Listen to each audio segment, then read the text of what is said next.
মুরাদনগরে দরজা ভেঙে এক নারীকে অভিযোগ, থানায় মামলা। কুমিল্লার মুরাদনগরের একটি গ্রামে বসতঘরের দরজা ভেঙে এক নারীকে অভিযোগ পাওয়া গিয়েছে। এই ঘটনায় শুক্রবার দুপুরে মুরাদনগর থানায় মামলা করেছেন ওই নারী বলেন, প্রায় 15 দিন আগে স্বামীর বাড়ি থেকে বাবার বাড়িতে সন্তানদের নিয়ে বেড়াতে আসেন তিনি। বৃহস্পতিবার রাত আনুমানিক 10টার দিকে ফজর আলী নামের এক ব্যক্তি তার বাবার বাড়ি গিয়ে দরজা খুলতে বলেন। এ সময় তিনি দরজা খুলতে অস্বীকৃতি জানান। এক পর্যায়ে ওই ব্যক্তি ঘরের দরজা ভেঙে ভিতরে ঢুকে তাকে করেন।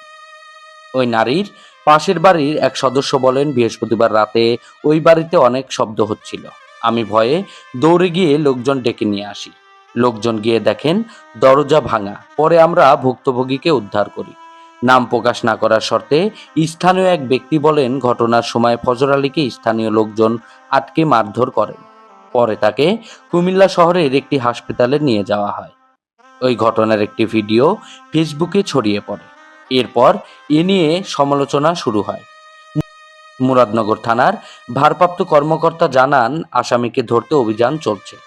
তারা আশা করছেন দ্রুত সময়ের মধ্যে অভিযুক্তকে গ্রেপ্তার করা সম্ভব হবে।